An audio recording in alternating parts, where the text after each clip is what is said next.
ಎಲ್ರಿಗೂ ನಮಸ್ಕಾರ. ನಾನಿವತ್ತು ಸಿಂಪಲ್ಲಾಗಿ ಬಿಸಿಬೇಳೆಬಾತ್ ಮಾಡೋದನ್ನು ತೋರಿಸ್ತಾ ಇದ್ದೀನಿ. ಬಿಸಿಬೇಳೆಬಾತ್ ಮಾಡ್ಕೊಳ್ಳೋದಕ್ಕೆ 1/4 ಕಪ್ ಅಕ್ಕಿ ತಗೊಂಡಿದ್ದೀನಿ, 1 ಕಪ್ ತೊಗರಿಬೇಳೆ ತಗೊಂಡಿದ್ದೀನಿ. ಇಲ್ಲಿ ಸ್ವಲ್ಪ ತರಕಾರಿಗಳು ತಗೊಂಡಿದ್ದೀನಿ. ಬೀನ್ಸು, ನವಿಲುಕೋಸು, ಕ್ಯಾರೆಟು, ಬಟಾಣಿ, ದಪ್ಪ ಮೆಣಸಿನಕಾಯಿ, ಈರುಳ್ಳಿ, 2 ಟೊಮೆಟೊ ಹಚ್ಚಿಬಿಟ್ಟು ತಗೊಂಡಿದ್ದೀನಿ.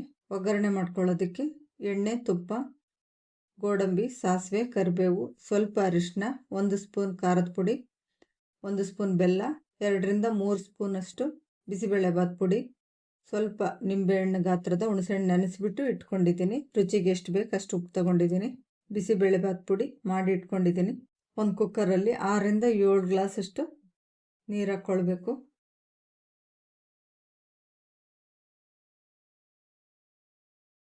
ಬೇಳೆ ಮತ್ತು ಅಕ್ಕಿ ಚೆನ್ನಾಗಿ ತೊಳೆದು ಕುಕ್ಕರಲ್ಲಿ ಹಾಕ್ಕೊಂಡಿದ್ದೀನಿ.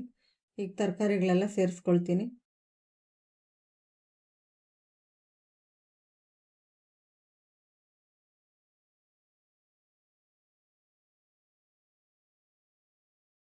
ಸ್ವಲ್ಪ ಉಪ್ಪು ಮತ್ತು ಅರಿಶಿನ ಸೇರಿಸ್ಕೊಂಡು ಮಿಕ್ಸ್ ಮಾಡಿ 2 ವಿಷಲ್ ಕೂಗಿಸ್ಕೊಳ್ಬೇಕು.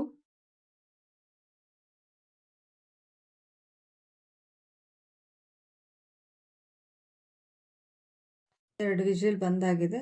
ಬೇಳೆ ಮತ್ತು ಅಕ್ಕಿ ಚೆನ್ನಾಗಿ ಬೆಂದಿದೆ. ಈಗ ಒಗ್ಗರಣೆ ಮಾಡ್ಕೊಳ್ಬೇಕು. ಒಂದು ಪ್ಯಾನಲ್ಲಿ ಸ್ವಲ್ಪ ಎಣ್ಣೆ ಹಾಕ್ಕೊಳ್ಳೋಣ.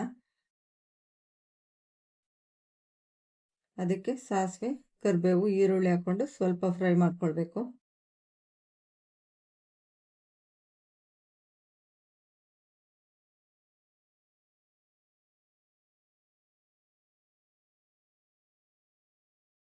ಟೊಮೆಟೊ ಹಾಕ್ಕೊಳ್ತಾ ಇದ್ದೀನಿ.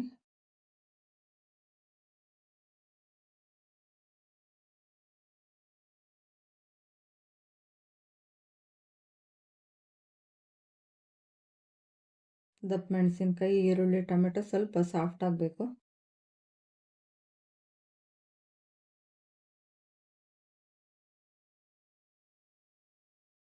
ಗೋಡಂಬಿ ಹಾಕ್ಕೊಳ್ಬೇಕು, ಬೆಲ್ಲ,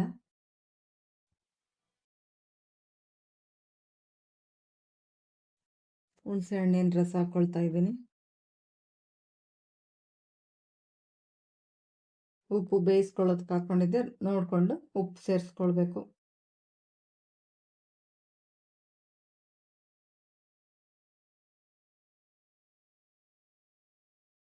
ಬಿಸಿಬೇಳೆಬಾತ್ ಪುಡಿ, ಖಾರದ ಪುಡಿ ಸೇರಿಸ್ಕೊಳ್ತಾ ಇದ್ದೀನಿ.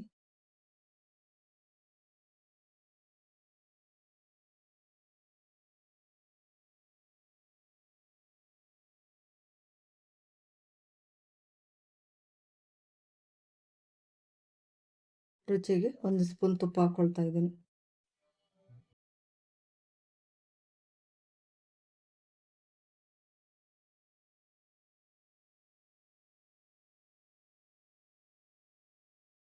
ಇದೆಲ್ಲ ಸ್ವಲ್ಪ ಬೇಯಿಸ್ಕೊಳ್ಳೋದಕ್ಕೆ 1 ಲೋಟ ನೀರು ಸೇರಿಸ್ಕೊಂಡು 2 ನಿಮಿಷ ಬೇಯಿಸ್ಕೊಳ್ಬೇಕು.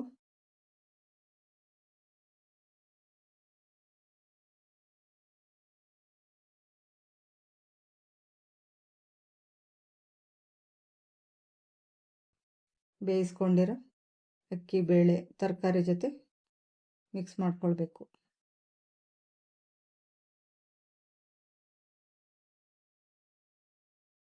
ನೀರು ನೋಡಿಕೊಂಡು ಗಟ್ಟಿ ಆದರೆ ಇನ್ನು ಸ್ವಲ್ಪ ಬಿಸಿ ನೀರು ಸೇರಿಸ್ಕೊಳ್ಬೇಕು. ಇನ್ನೊಂದು 2 ಸ್ಪೂನ್ ತುಪ್ಪ ಮತ್ತು ಕೊತ್ತಂಬರಿ ಸೊಪ್ಪು ಸೇರಿಸ್ಕೊಂಡು ಮಿಕ್ಸ್ ಮಾಡ್ಕೊಳ್ತೀನಿ.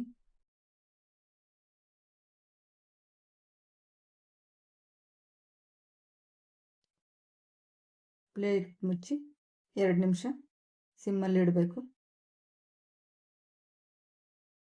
ಸಿಂಪಲ್ ಆಗಿರೋ ರುಚಿಯಾಗಿರೋಂಥ ಬಿಸಿಬೇಳೆಬಾತ್ ರೆಡಿಯಾಗಿದೆ. ಈ ರೆಸಿಪಿ ಇಷ್ಟ ಆದರೆ ಲೈಕ್ ಮಾಡಿ, ಸಬ್ಸ್ಕ್ರೈಬ್ ಮಾಡಿ. Thank you.